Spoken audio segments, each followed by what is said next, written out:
الخير. So, Bismillah ar-Rahman ar-Rahim, Assalamu alaikum. So we talked last week, last Tuesday, about potassium. This talk is going to be about sodium. Big difference between potassium and sodium, by the way, even though they are the same, similar elements. But I'm going to show you in the first few slides how sodium is different from potassium and from any other element or electrolytes in the body. And but basically the talk is mostly going to be about water, because unlike potassium, sodium just goes with water. So Bismillah ar-Rahman ar-Rahim, Surah Al-Anbiya, Al-Ayah 30. أولم يرى الذين كفروا أن السماوات والأرض كانتا رتقا ففتقناهما وجعلنا من الماء كل شيء حي أفلا يؤمنون صدق الله العظيم.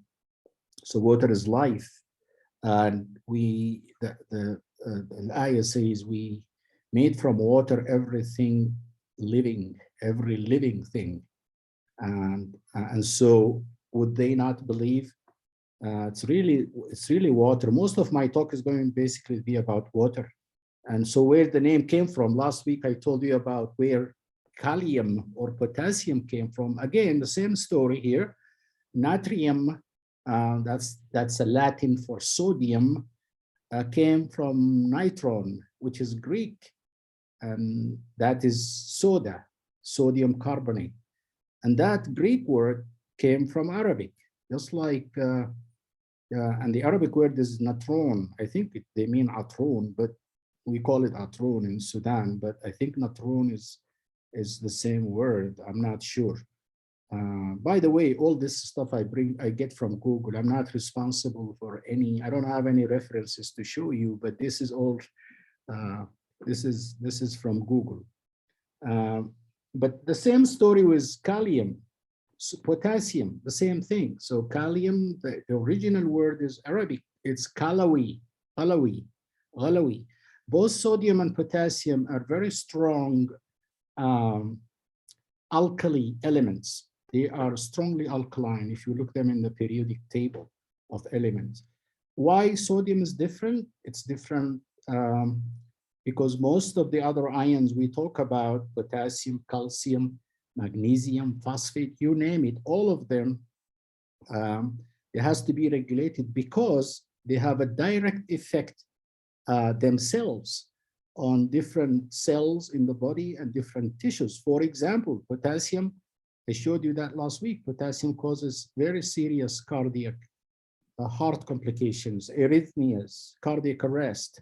Calcium, for example, causes tetany and seizures. Likewise, magnesium, phosphate, all of these elements have their own toxicity. Phosphate is, by the way, very toxic to the kidneys. It actually can cause kidney failure. And so all these elements we talk about, both the divalent elements, the calcium, the magnesium, the phosphate, and the potassium, they have direct effect on tissues and cells. But sodium is not like that. Sodium is not like any of those. The problem with high or low sodium have very little to do with the direct effect of sodium on any kind of cells in the body. And basically the alteration, as we're going to discuss the disorders of sodium, is basically due to water dysregulation. So dysnatremias are basically water regulation problems. They're not sodium toxic problems themselves. And so the dysregulation of water causes changes in the volume of the cells. And as we're going to show, I actually have very nice drawings here, cartoons to show you that, to demonstrate it to you. So it causes dysregulation of water, and the dysregulation of water following the changes in sodium changes the cell volume and damages the cells. This is one of the cartoons. I'm going to show several of them. and it actually shows you the movement on water. On your left side, the left side of the panel here, this is the inside of the cell. This is the cytoplasm. And this in the middle here, this is the cellular membrane, and you got the blood or the extracellular compartment on the right side of the panel. And so if I add salt, this is my salt shaker.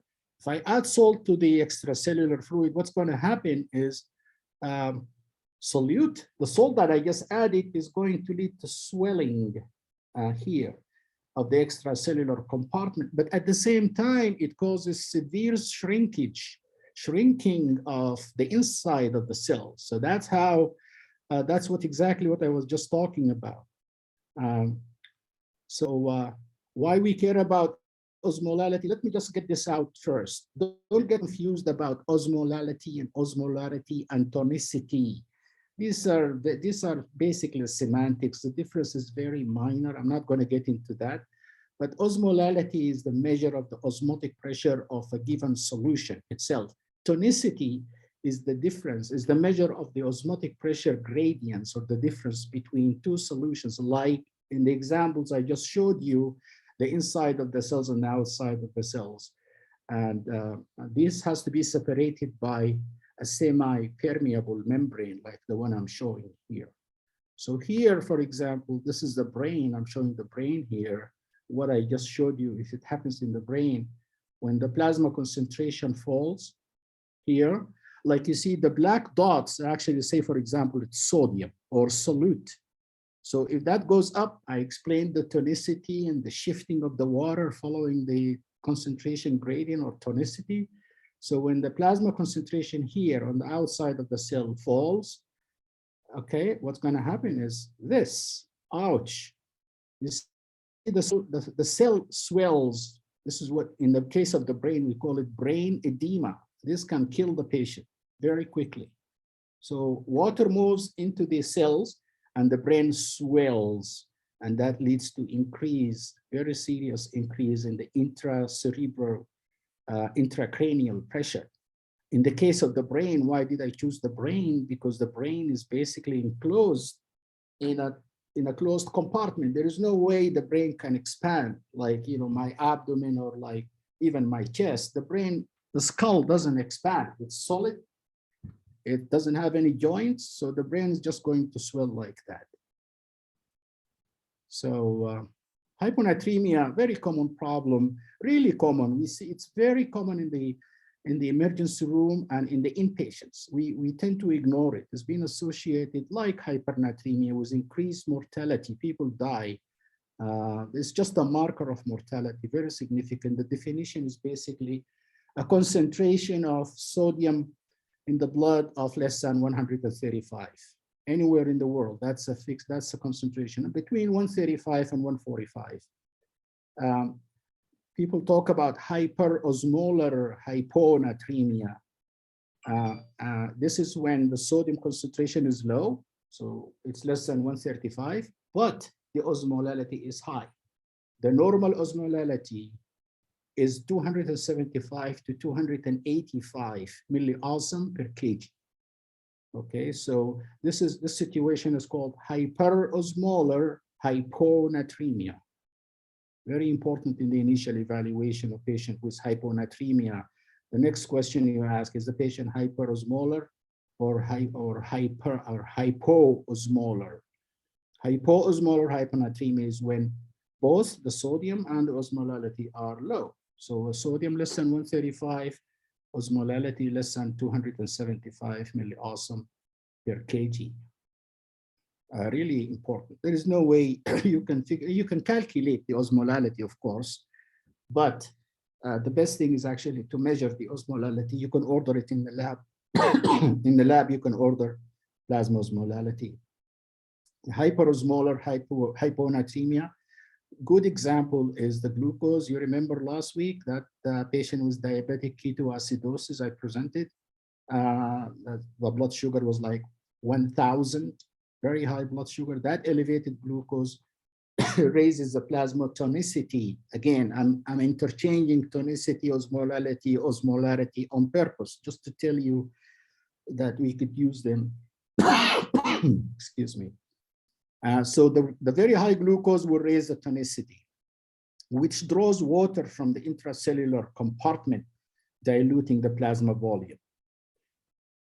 And this is a study from like, more than 20 years, about 20 years ago, I think. So basically they showed that in the yellow, you have the sodium, and these are the sodium unit in the y-axis on this side. So you have the sodium here, and you have in red, that's the glucose. So as the glucose goes up, the sodium goes down. And that's exactly what I was alluding to, you see? So we reach a point here where the sodium is a little below the normal, and the sugar is about 400. So usually when the glucose goes above 400, 500, we notice hyponatremia. That is hyperosmolar hyponatremia. The osmolality is high because of the glucose, and the sodium will be low. So correcting the, excuse me.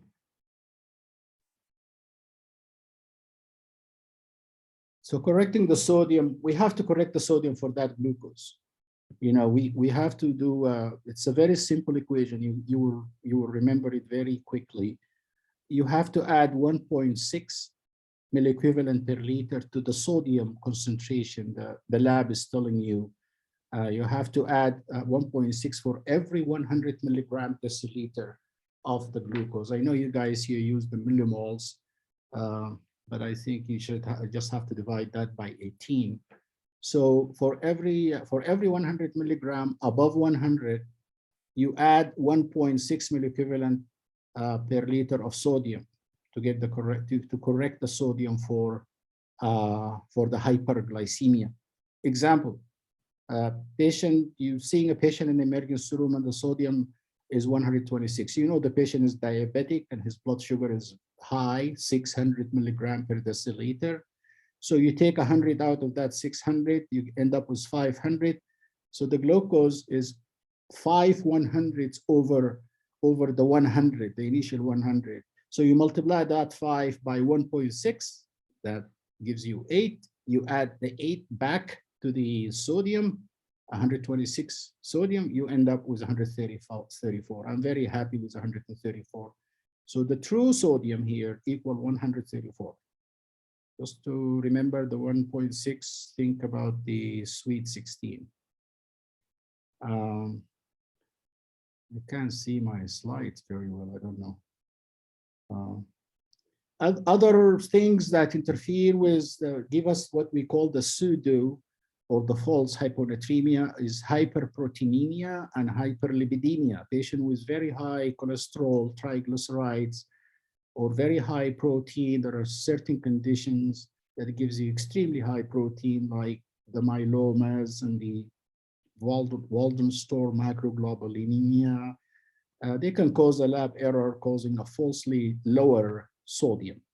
So these are the things that we usually pay attention to: hyperlipidemia, hypercholesterolemia, patient on TPN, total parenteral nutrition with lipids, and patient who are getting intravenous immunoglobulin infusion. We give a lot of immunoglobulin to our transplant patients as part of our regular drugs we use for kidney transplantation. Really having a problem with the top of the slide here. Sorry. So hyperosmolar hypernatremia, water intake is greater than water excretion. Here is the balance between ingestion and excretion. It's a balance. It's very simple balance. How much you take, how much you put out. You have to keep that balance. Increased water intake occurs in patients with psychiatric, serious psychological, psychiatric disorders like primary polydipsia, patients who exercise a lot, and usually you see them all the time running in the roads of Riyadh, around King Fahd Medical City there, they run around. I go to the gym regularly and everybody has a liter or two of water and they're drinking the water, are they exercising? So exercise-associated hyponatremia, a serious problem, EAH. Another point here to remember, people when they sweat, the sweat is actually rich in sodium, and you're replacing it with water. You know, a lot of people, some people in the US drink those electrolyte waters when they're exercising to replace the sodium and the potassium and other electrolytes that you lose. This is a serious problem. There are some groups in colleges in the United States, they call them the fraternity groups. And it's a very stupid thing. These fraternity groups, they're a group of students or friends, and they group together and they do nasty, very strange things. This is a story that was in the news like 15, 16 years ago. And in that fraternity, there was a pledge of this young man here who decided to compete with his friends drinking water, just water. It can disastrously lower the sodium, cause hyponatremia. And he's from the State University of New York. He's a very young man.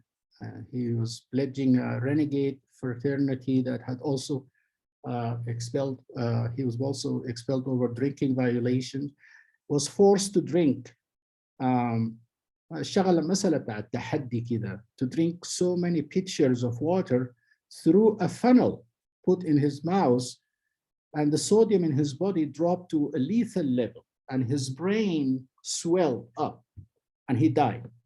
And the autopsy, they did autopsy and confirmed that he was severely hyponatremic, and the brain was very edematous and very swollen. Again, similar story in California, San Francisco.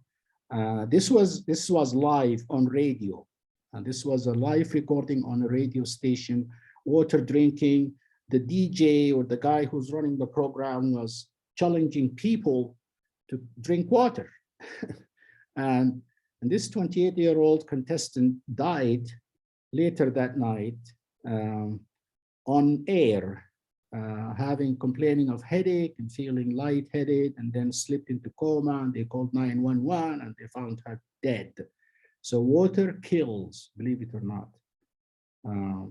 Same thing. This is a marathon runner. This Boston marathon runner, 28-year-old, also just collapsed at the end of the race and died from brain edema due to excessive sweating from running a marathon. I think it's about 40 kilometers or something, and drinking water while running. So we have to be very careful drinking liters of water when we are exercising, because it's undetected. You're not being monitored, so it's very dangerous. Similar story. He drank too much water and he died, 22-year-old. That's in London Marathon. Had to have been died from drinking too much water. And the cause of death was confirmed, hyponatremia, water intoxication. Water can kill patients. So if you notice something, I just keep talking about water because it's really water, it's not sodium. This is an original article in the New England Journal of Medicine.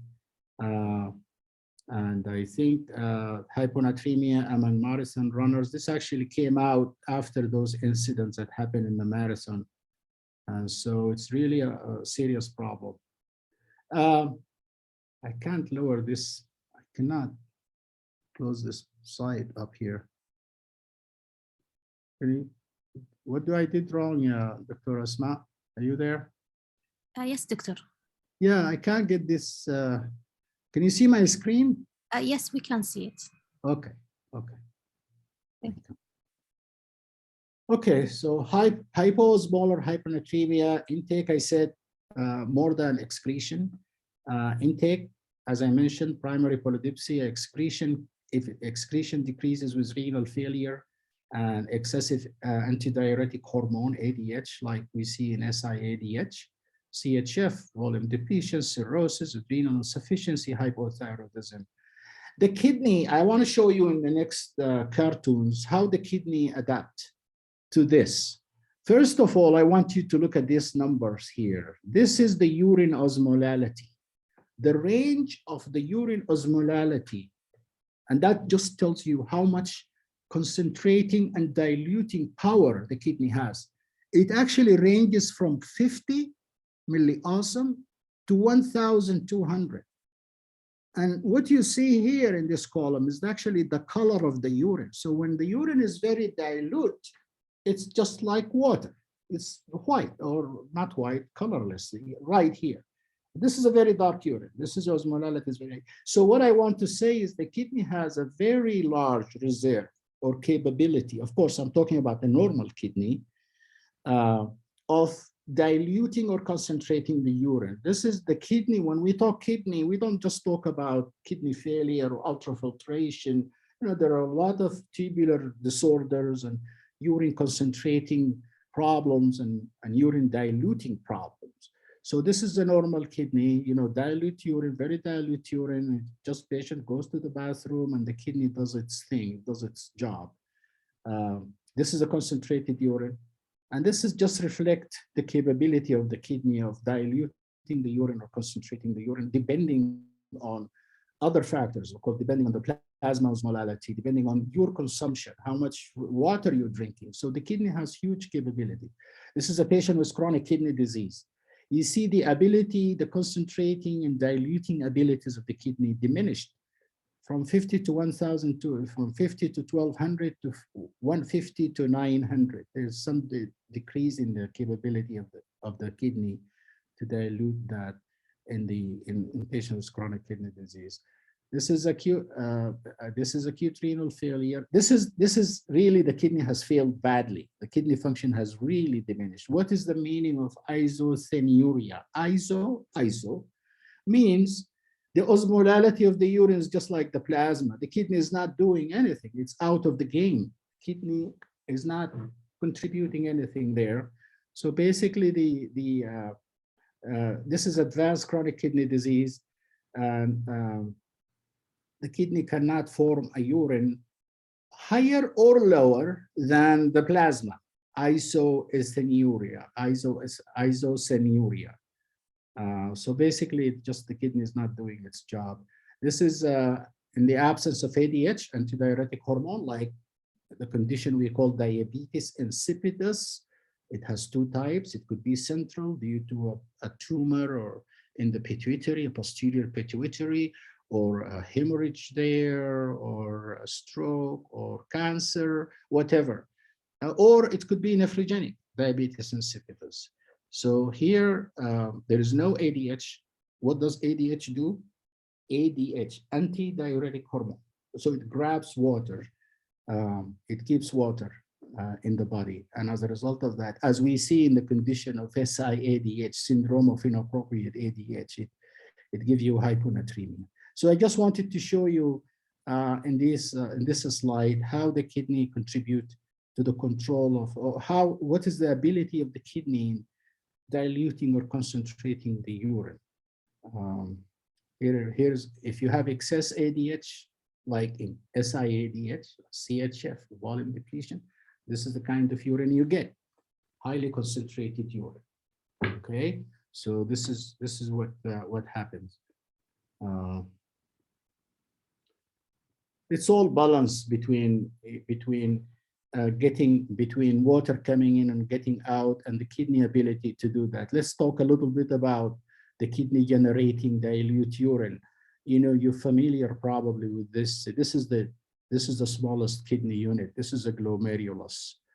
So each kidney has 1 million of these. Each one kidney has 1 million of these filters. This is the glomerulus. This is the artery coming in, the afferent arteriole and the efferent arteriole. And then you have the different parts down the journey down the nephron, proximal tubules. This is the loop of Henle. This is the ascending limb of the loop of Henle. This is the distal tubules, and this is the collecting tubules, and this is to the outside. So this cartoon just show you the ability of the kidney to generate dilute urine in different parts of the nephrons. So first of all, the delivery of the water to the diluting segment. This part here, the ascending limb, is called the diluting segments. This part and this part and this part. So this part here, the ascending limb of the loop of Henle, the distal tubules, the collecting tubules, all these are called the diluting segments of the nephron. And then you have the functional diluting segments. And then you have the collecting tubules. which is impermeable to water in the case of lack of ADH. So if there is failure to generate dilute urine, that happens if there is lack of water delivered to the distal nephron, like if the glomerulus died. I don't know if you like my cartoons or not, but I'm trying. In renal failure, rest in peace, the glomerulus has died, the kidney has failed. So there will be lack of delivery to the distal nephrons. Also in cirrhosis, heart failure, nephrotic syndrome. If there is ineffective solute reabsorption in the diluting segment, especially in the thick ascending limb of the lobe of Henle, also diuretics, almost usually thiazide diuretics, diuretics that works distally, not loop diuretics. That's why I don't really believe loop diuretic Lasix causes hyponatremia. Nobody believes that. It's usually thiazide diuretics that cause you hyponatremia. Failure to generate dilute urine, again, permeable collecting ducts due to increased ADH here, right here. True volume depletion, renal loss, extrarenal losses from the GI tract or sweating, decreased effective blood volume, situations like CHF, nephrotic syndrome, and cirrhosis. These three here, they could give you total body overload, but they can be associated with decreased effective blood volume. This concept is very important. So you see a patient who is, CHF or nephrotic syndrome, they have edema, they have pulmonary edema and peripheral edema, but they would have a decreased effective blood volume. All this is swelling is in total body overload. SIADH, adrenal insufficiency, and hypothyroid. What are the implications of hyponatremia? Something very interesting here. Improper treatment of hyponatremia, if you don't treat hyponatremia properly, this can be as devastating as the consequences of hyponatremia itself. So this is really important, the way we treat hyponatremia. If you don't treat it properly, then the consequences to the patients are as devastating and as serious as the condition you want to treat. Here's, this reminds me of that slide I showed you for ATN. This is a very nice slide, and it shows you how the brain adapts. So at 11 o'clock here, this is a normal brain with normal osmolality, looks normal. I want you to focus on the space here between the skull, the bony skull here, and the brain tissue itself. So if the patient become hypotonic with hyponatremia in a hypotonic state, so what happened? The cells gain water. They develop water gain due to the low osmolality. And look at the swelling in the brain itself. And now there are some protective mechanisms. There are some rapid adaptational mechanisms, and there are slow adaptational mechanisms. The immediate rapid adaptation mechanisms here is loss of sodium and potassium and chloride. This is really the body trying to heal itself or fix the situation that it's in. And so if you lower that, then water will move out, and then the swelling, you notice the swelling is getting less, a little less. There are also other slower adaptational processes like loss of the organic osmolytes, and also that maintain the situation. But if you don't do anything, if you don't continue to not to treat it properly, or for example, if you rapidly correct the hypotonic state with hypertonic saline, then you develop this disastrous condition called osmotic demyelination, and there is no treatment for it, and it's lethal. It kills the patient very quickly. I have seen at least 2 cases like this in my life. Very serious problem. The patient will present with difficulty in speaking, dysarthria, dysphagia, lethargy, seizures. Very rapidly, they go into coma and death. And quadriplegia, by the way, they develop paralysis of all extremities. Disaster. It's really a nasty situation. You don't want to even to get close to that situation. But if you're properly treating the patient, slowly, slowly correcting the hypotonic state, the hyponatremic state, then the brain will go back to its normal condition here, and you will avoid this. So this is very important. This is proper therapy, slow correction, hypotonic state, then the patient would recover. This is here, improper therapy, too rapid correction, and this is the end result. It's death. Response to hyponatremia, I think I showed this slide earlier. It's the same slide. I just like my cartoons here. Low sodium concentration causes water to move into the cells. Okay, so again, just to orient you, on the left side here, this panel here, you see those black dots, that's high concentration of solute, sodium or anything else. And here it's low. This is the blood here on the right side. This is the blood.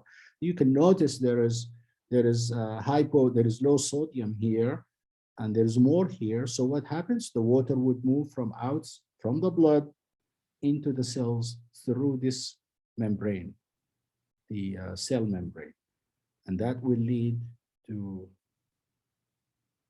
the swelling. Ouch.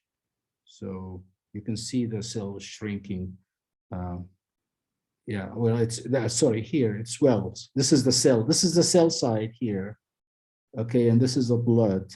You can tell the blood side by the red blood cells I put in there. So this is what happens.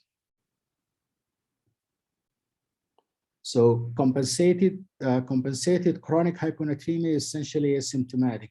Some patients just live there. You know, their normal sodium is 128, and they are compensated, and they are totally asymptomatic. They don't complain of anything. This is just their baseline. This is their normal status. The problem with compensation is the starting point is after compensation has reduced the amount of the intracellular solute and the intracerebral pressure or intracranial pressure,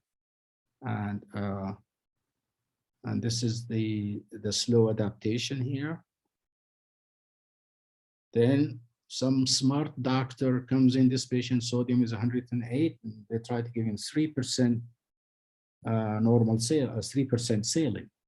Now, an average eager physician, that's what I'm talking about, sees the low sodium, 108, and start an infusion of 3% saline to raise the sodium to normal. The sodium draws water from the inside of the cells, causing the brain to shrivel, like it shrink. That's the cartoon I showed you earlier. Ouch. So this is what happens. Very quickly, the sodium went up from 108 to 134. How much is that? That's like 26 point rise. You know, that should happen over 2 to 3 days, by the way, but this doctor did it overnight. So this causes osmotic brain damage. The other name for it is central pontine myelinosis. It's lethal, it's deadly, and there is no treatment for it. Okay, so this is the problem with quick correction. I thought the picture speaks 1,000 words, and it's much better than any. So damn it, this is not my words. This is Professor Thomas Barrow. He's one of the pillars of nephrology in the United States, and he's the president of the American Society of Nephrology for several years. So what did he say? He said, damn if you do and damn if you don't. Correction of sodium puts patient at risk for osmotic brain damage. Without treatment, the patient would have cerebral edema, brain edema, ouch, another ouch. So it's very, very tricky situation. The disease itself is dangerous, and its treatment can be as dangerous. To treat or not to treat, that is the question. Symptomatic versus asymptomatic. This, by the way, this applies to everything in medicine now. The first thing you want to ask yourself is the patient symptomatic from this or no? I always ask that question when we're getting somebody admitted with an abnormal lab. Symptoms are very important to guide our judgment and our treatment. The patient uncompensated and he's symptomatic, sodium 108, and the patient is having headache, nausea, neurologic symptoms, treat aggressively, immediately, no delay, with 3% hypertonic saline. Consult us, please. Consult us and consult critical care. I know my colleagues, I don't know if Mamoun is with us tonight or Abdul Hafiz. My colleagues might not agree with me, but I'd like to know, I'd like to get involved in these cases. Yeah, treat aggressively. The patient is symptomatic. Be guided by symptoms. These are the symptoms: mental status change, confusion, disorientation, nausea. Very important. Nausea is really more important than anything here. Nausea is the earliest sign. It's a very important sign, sometimes associated with vomit. Headache, movement abnormalities, all sorts of movement disorders, and seizures. Okay, hypoxemia, respiratory failure, anything can happen after that. So, but these are the main symptoms we're looking for, and if the patient is not complaining of them, I would personally ask them about these symptoms. Then there is the compensated asymptomatic. Okay, compensated. What do I mean by compensated? I told you earlier, some people just live with a sodium of around 127 forever. These patients, treat them conservatively. Restrict water. What do I mean by that? 1 liter a day. Some people say 1,200. I don't disagree with that, but I would say 1 liter a day. That's water restriction. And then there's these miracle drugs. The problem is I don't think we have them here, but in the United States, they really shorten the lengths of stay in a hospital. This conivaptan called Vaprisol, these are vasopressin V2 receptors antagonist, and very quickly they increase free water excretion by the kidney. This is an IV medication, conivaptan. I'm going to have more slides about them later on. Conivaptan or Vaprisol is intravenous infusion. Tolvaptan is a pill, it's a tablet.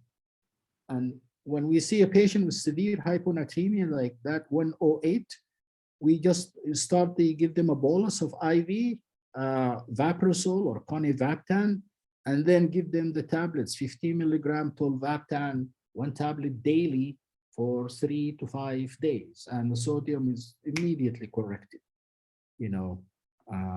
Then some people use demeclocycline and also Lasix, by the way.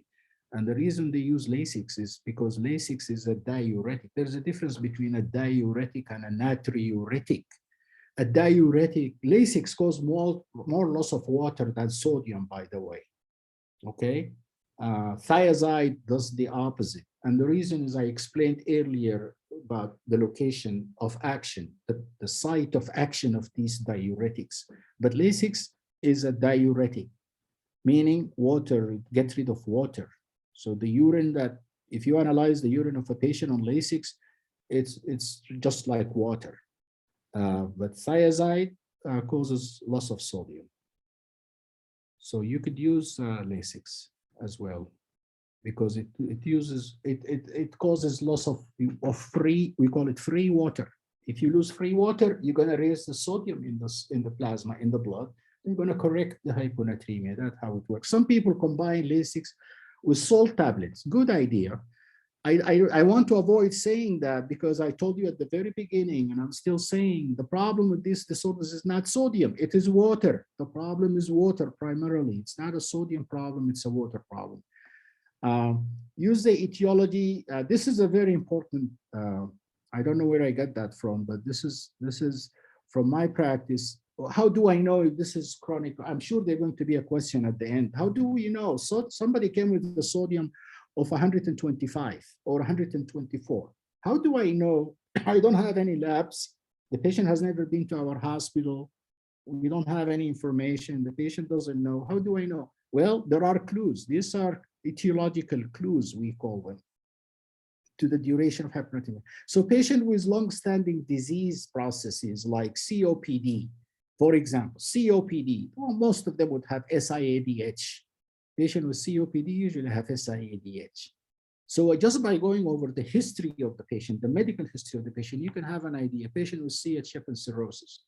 That gives you an idea that this patient probably has a chronically low sodium. So this is a clue. And then conditions that likely point to acute hyponatremia, recent acute psychiatric patients, like psychogenic polydipsia, patient with severe bipolar disorders. They can suddenly decide at home to drink 5 gallons of water. It's just a psych problem. Patient on thiazide diuretics, I just mentioned that. The post-operative period, immediately, because this is very easy. You know the labs from the pre-operative period. You see the sodium was 140, and now on day 2 or 3, post-operatively, the sodium is 120. Okay, and then in marathon runners, of course, it's always acute, because they're usually perfectly healthy people who decide to run a marathon, and then they develop this. So these are the common chronic disorder. This is rare. Overall, generally speaking, chronic hyponatremia is common. It's more common than acute hyponatremia. These are the treatment guidelines, but they are old. You know, I don't think anything has changed. This is an expert panel who sat down, including Dr. Robert Schreier. This is one of the, he's the author of most of the electrolytes books in the US. He's from the University of Colorado in Denver. He's a he's a leader in this field of sodium and potassium and electrolyte and acid-base disorders. Conservative treatment for asymptomatic, do no harm, please. Do not harm the patient. The first step is always to do no harm.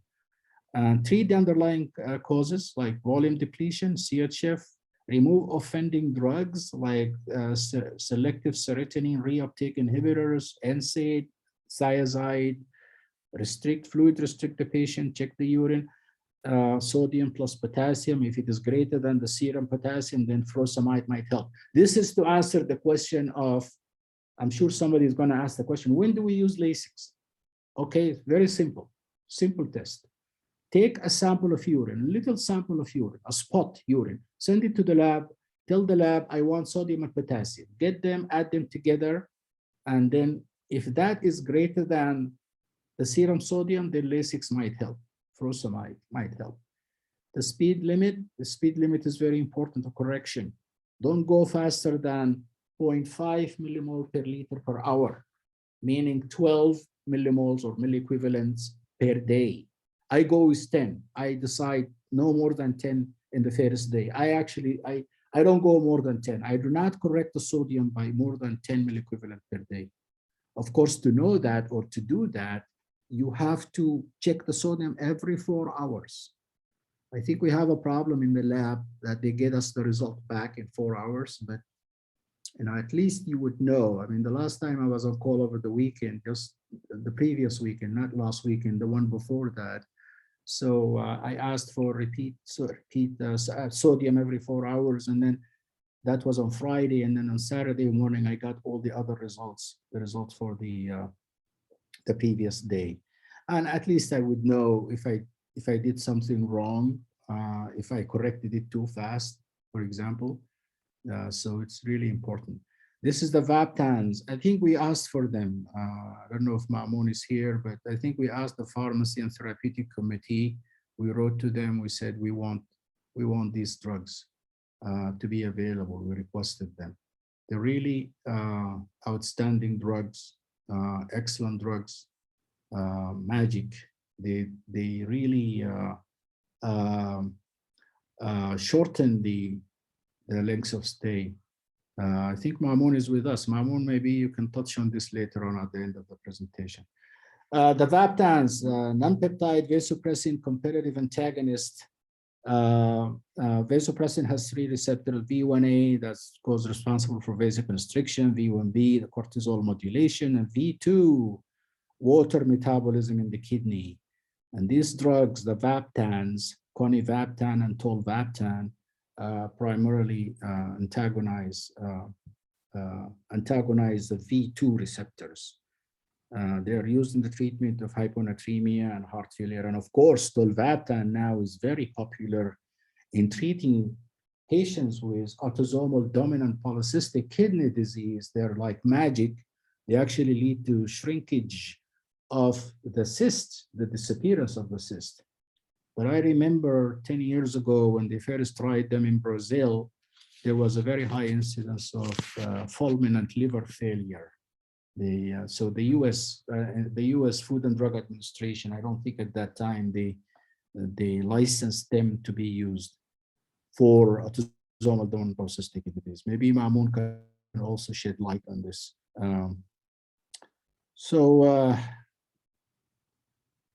These are the vaptans. I'm not going to go in details about these studies, but this is the evidence. They are licensed for hyponatremia. The license December 2005 for the treatment of EU volemic hyponatremia, which is what SIADH is. This is just a study to show the benefit and how they worked and how nicely they corrected the sodium.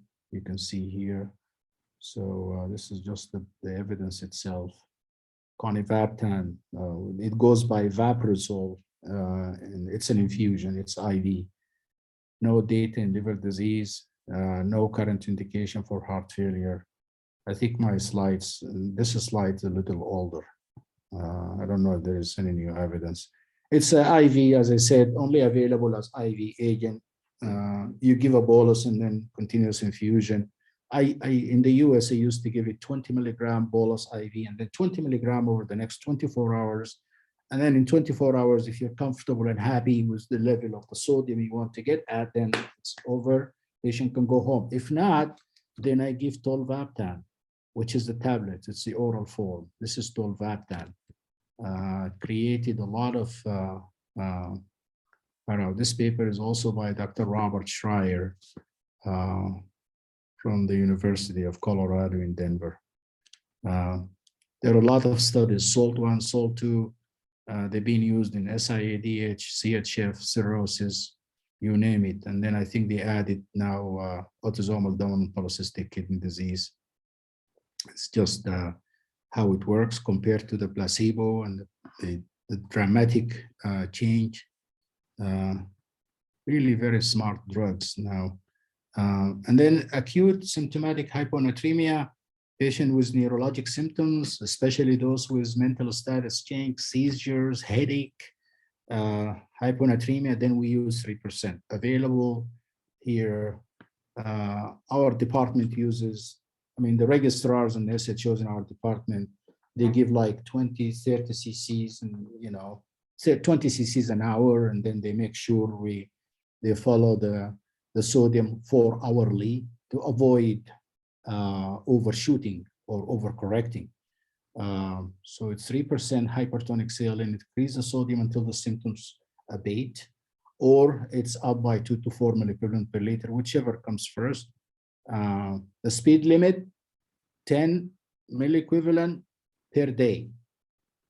If you correct it by 29 milliequivalent, the patient is going to crash right in front of you. So this is a speed limit for sodium correction. It is 10 milliequivalent per 24 hours.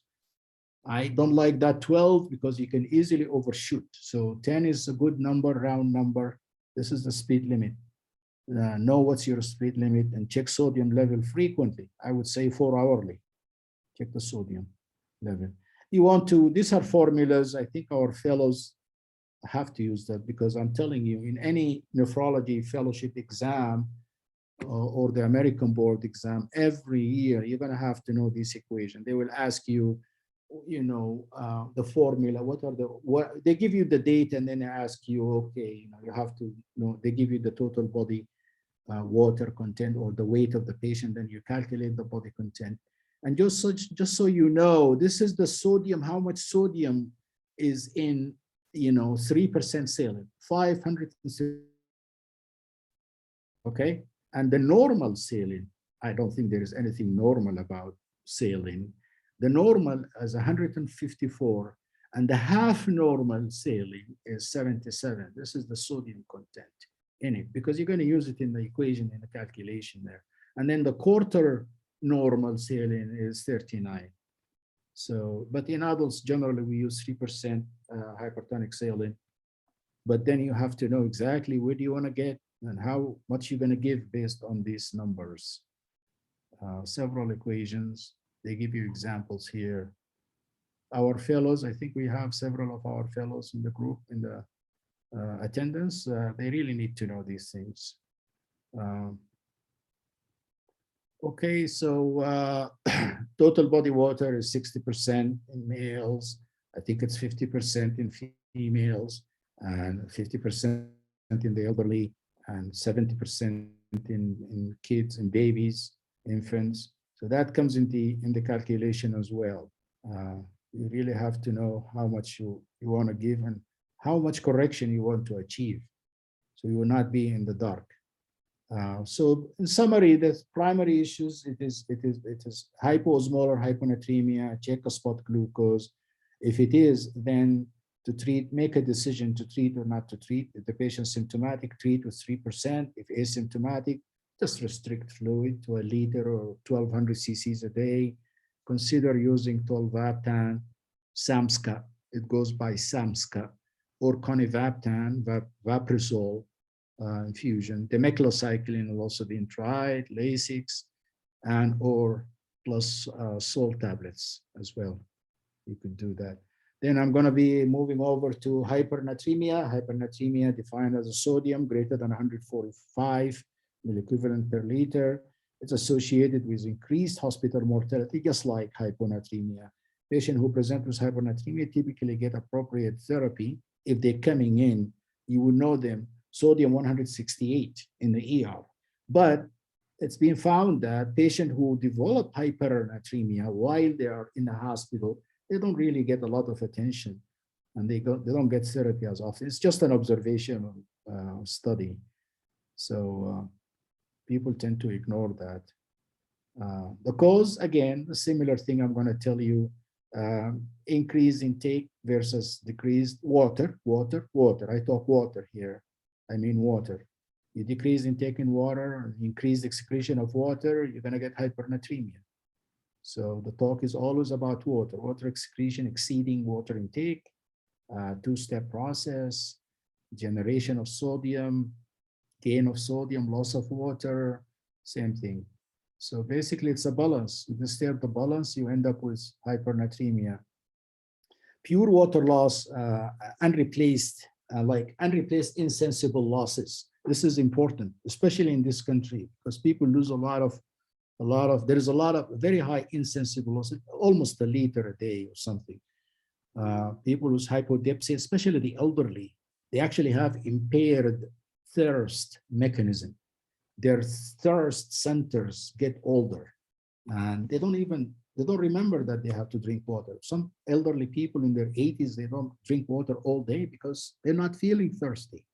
And of course, conditions like diabetes insipidus, hypotonic fluid loss, like patients who are on diuretics, osmotic diuresis, severe hyperglycemia, post-obstructive diuresis, very important. If somebody has complete obstruction due to prostatic hypertrophy and you put a Foley in, watch them.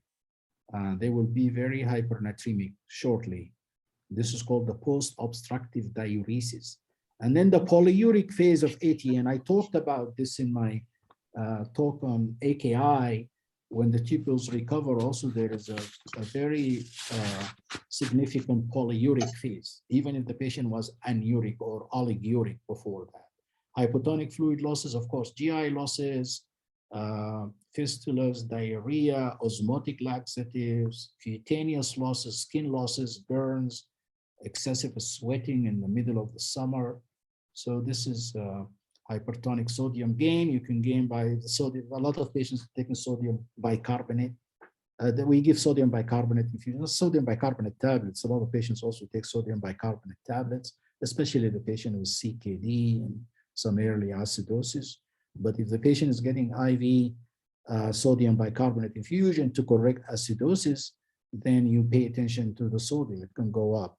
Feeding, hypertonic feeding preparations, ingestion of sodium tablets, hypertonic sodium infusion. If you're giving it, don't overshoot. If you overshoot, as I explained earlier, you're gonna kill them. This is cartoons is really similar, just the opposite side of the hyponatremia, but basically it shows you the inside of the cells and the plasma here, or the blood on the other side of the cell membrane.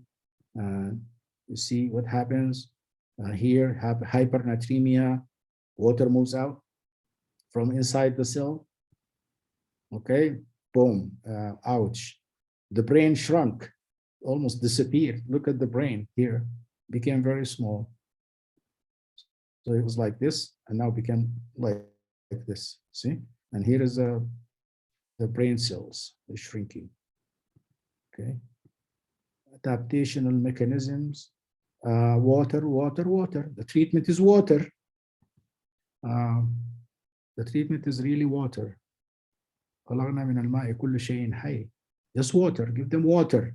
Provide water, give them access to water. I like the bottles of water sitting by the side of the patient. I always tell my transplant patients every day, I want the nurses to put like 12, 20 bottles of water next to their beds. Enteral feeding is the best. That's drinking water. Is preferred, really, because the body heals itself, really. Just let the body does its thing, you know.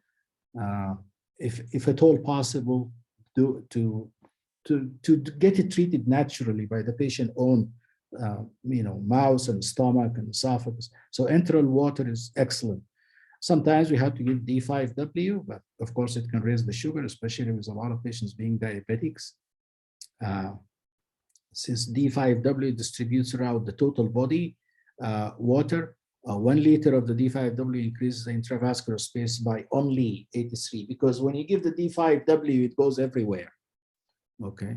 By the way, let me just touch on this here. There's a question again that comes in the internal medicine board and the nephrology board very regularly. And they give you a case with hyponatremia, and you started the 3% saline, and the next morning, just like the patient I mentioned earlier, the next morning the sodium is up from 108 to 134. For example, what do? The treatment, you reverse it. You reverse the hypernatremia. You give D5W. This is the correct answer. Always give D5W. Give dextrose 5% in water to lower the sodium, even though at the beginning you were treating hyponatremia. I mean, you caused the sodium to go up like 30, 25 point or 20 point overnight. And now you come in the morning to see the patient and their sodium just overshot.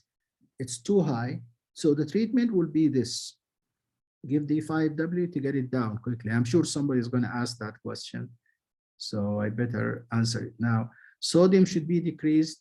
The same story with hypernatremia. Quick correction result in cerebral edema, the opposite of osmotic demyelination syndrome. Cerebral edema is as dangerous as the demyelination syndrome. Again, if you want to decide how much water you give, well, there is a formula. There is a formula for everything. We don't use these formulas anymore, but there is a formula actually to tell you, okay, the initial sodium is 168 millimole per liter. So again, this comes in the board exams.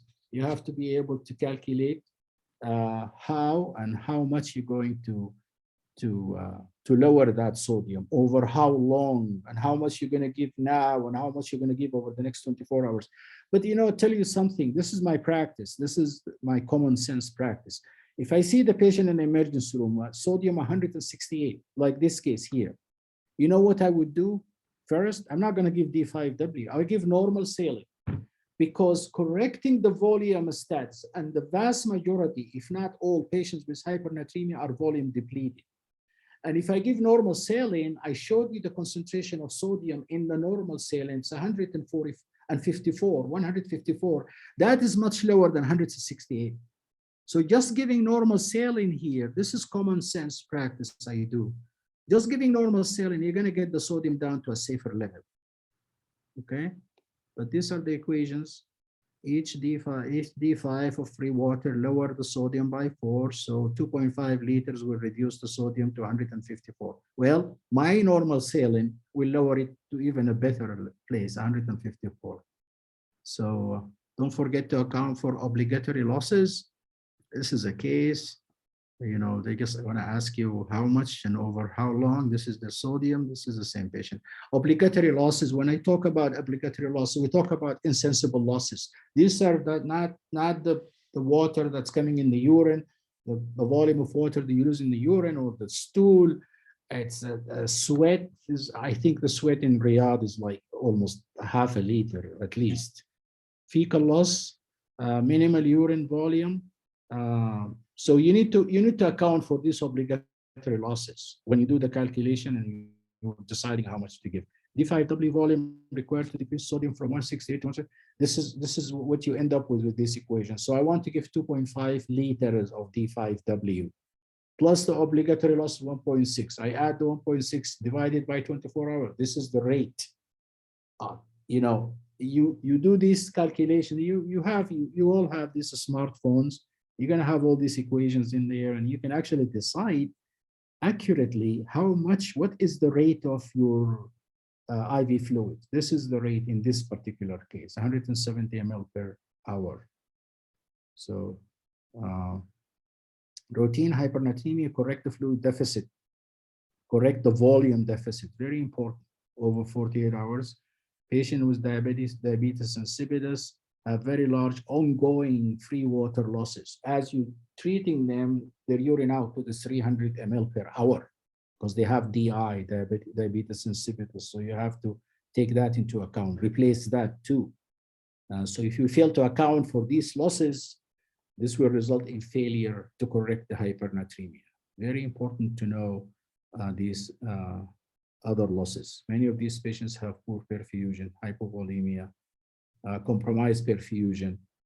So treat the shock, treat the dehydration, treat the perfusion before you worry about the sodium, please. This take priority. After perfusion is restored, then treat the hypernatremia. So summary in short, hypernatremia is due to lack of water. It is not due to too much sodium, just like hyponatremia is not due to very little sodium, it's due to too much water. That's important. If the patient is able to drink freely, then then they will correct their own sodium. Use the change in the sodium formula if you want to be, smart and using formulas. I don't like using formulas. To calculate the water deficit, you actually can calculate the water deficit. And then don't forget to include your obligatory ongoing losses in this calculation. This is my last slide, but I want to point to something I talked about in my previous lectures and today. There are always some priorities in these cases. For example, I touched on acid base and acidosis. The pH is the priority, okay? There are always some priorities. Here, the osmolality is a priority. Everything physiologically speaking that happens is trying to fix that priority, which is, the pH is too low. Everything moves in that direction to fix it. This is the theme that's very common in electrolyte and acid-base disorders. Here also, tonicity is a priority. And all or most of the consequences that happens are actually due to, the body is trying to correct those. The other lesson I want to come up with, the other point is the body usually heals itself. Now I keep stressing that let the patient drink water, let the patient, the body heals. God heals the body. And so you have to allow that to happen. Don't interfere, just allow time for the body to heal. I think this is my last slide, and I will leave the floor to Mamoun if you want to add anything. If Mamoun is with us, is he still with us? Mamoun, are you there? Yeah, yes, Bakri, another great talk. Thank you very much indeed. I joined a little bit late, probably 7-8 minutes later. I had an important conversation. But sodium abnormality, especially hypernatremia, is really very important to know. I was involved actually in an international registry of hypernatremia when I was in UK. And we know that hypernatremia is the commonest electrolyte disturbance. And around 30 to 32% of patients admitted to hospital, 30 to 32% of patients admitted to hospital will either come with hypernatremia or develop hypernatremia when they're in hospital. So that is big, and that's why we need to watch out for it and treat it as you described there. So that's one thing. The second thing, I think you asked about the V2 receptor antagonist. Since I came out trying to get at least tolvaptan here, because it is an oral one. So I really stopped from that survey, the registration, the registry of hypernatremia. I don't use demiclocycline because I discovered that they only work in 30% of patients. It causes liver abnormalities, does tolvaptan, and is very slow. Water restriction is very slow. You have patients admitted for surgery with hypernatremia. They stay 3 or 4 weeks in the hospital just to get the sodium right so they can go to the operating theater. So it is important to treat hypernatremia. I think here the highest concentration, if I'm not wrong, is 2.27%. It's not far from 3% for acute hypernatremia. I use tolvaptan a lot.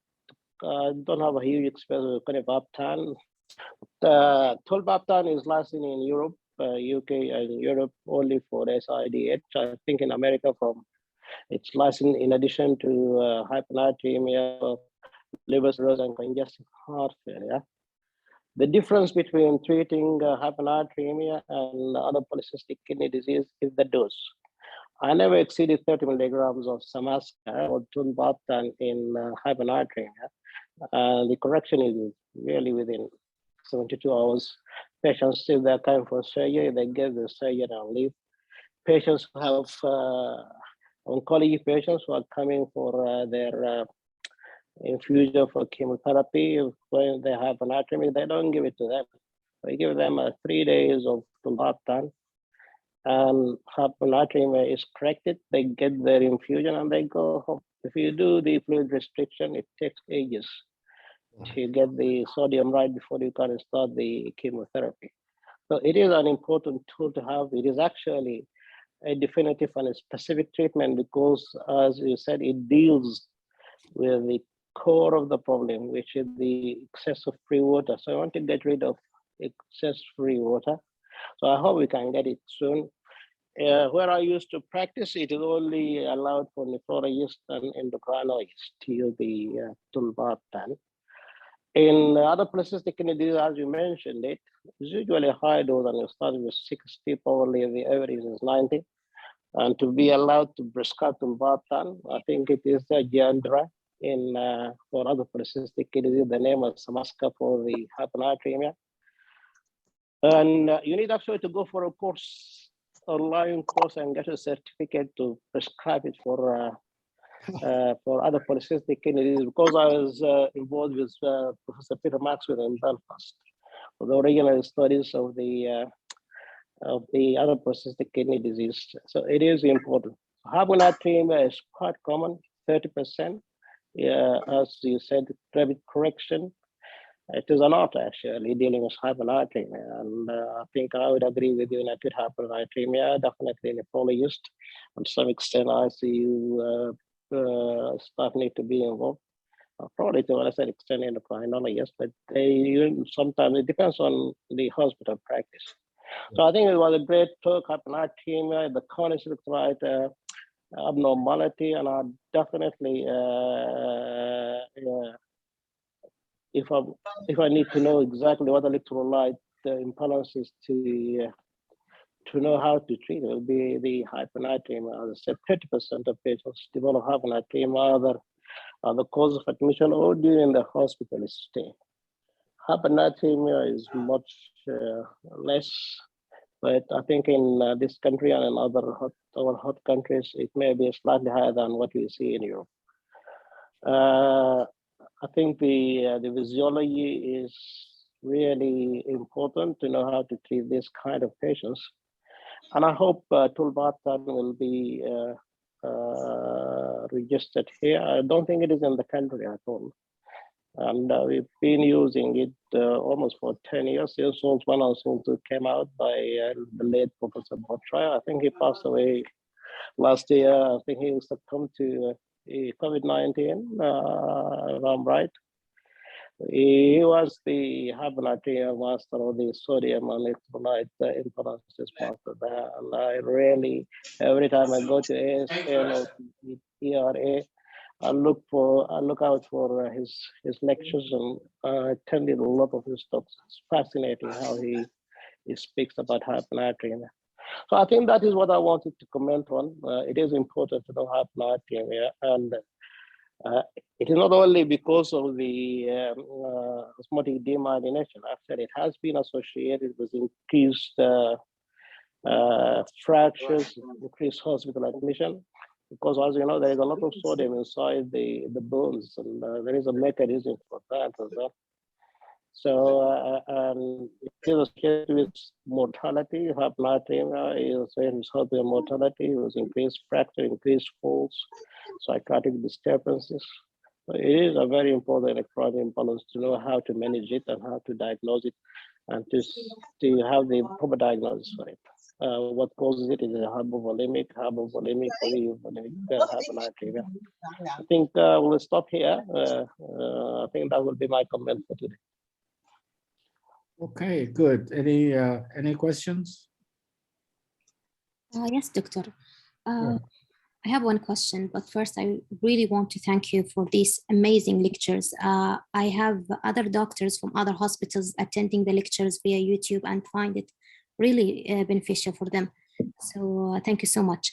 As you said, doctor, the hyponatremia, it's really common and it could be hidden for serious issues.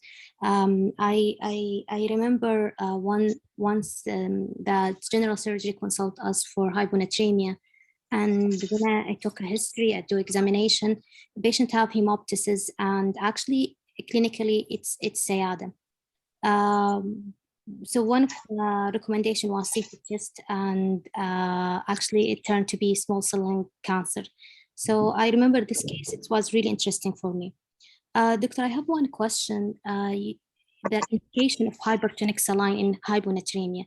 Of course, if it's symptomatic, if patient have symptoms, we will give. And I read another indication that if the sodium less than 120, even if he or she have no symptoms, I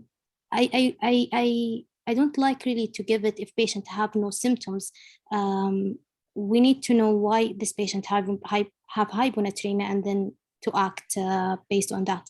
So what do you think? Do you give hypertonic saline for patients who have like sodium level of 116, even if they have no symptoms? Yeah, we do. 116. You mentioned the 120, which is really my guide. 120 is my cutoff, whether to treat or not to treat. But then on top of that, like you said, also comes the symptoms. But if the sodium is 116, 117, 118, it's just my life experience. Fluid restrictions is not going to bring it up to a safe level. The safe level, by the way, is over 120. Okay, if I can get the patient to the 120s themselves, 122, 124, 125, then definitely from that point on, fluid restriction, water restriction would get it up to a safer level. And then, of course, on top of that, you mentioned something very important also, is that the clue you would have, like somebody with small cell lung cancer, somebody with community acquired pneumonia, somebody who is, another patient who is on SSRI, so I know this patient is taking fluoxetine or a selective serotonin reuptake inhibitor. So I know this patient would have a chronic type hypernatremia. So, but as I said in my talk, some people just live there. This is their environment. This is their sodium, probably. Don't push it over. This is their setup. This is their setting. So I wouldn't do it. But one teen sodium, I would give 3% saline. But with very close monitoring, I'd like to get the sodium to 120. And then after that, probably we'll just restrict the fluids. Mamoon, would you answer this differently? No, this is where I would prefer tolvaptan really, and because it really addresses the core of the problem. But I think short of tolvaptan, then you have to use 3% and get it to the same level of 120. Normally, the general advice not to disturb patients until it is around 130, 132, because 130 is still a hypernatremia, because the definition is anything below 135. But definitely, if I have tolvaptan available, I would rather use tolvaptan. Just 15 milligrams initially, check the sodium in 4 hours, and then probably by the end of the day, it will be up to 120. If it is started at 160, it will be 120, 124. I'll be happy with that. But obviously, short of that, then you can use a hypertonic saline to try to get it to the safe level. But tolvaptan will solve that problem. It is available. Yep. Yeah. Any other question?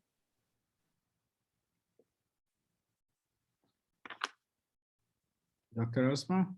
No, doctor. Thank you so much for this interesting discussion. Sure. Okay, then we're going to have a break for Ramadan, inshallah. تصوموا تفطروا على خير كلكم. إن شاء الله after Ramadan we will plan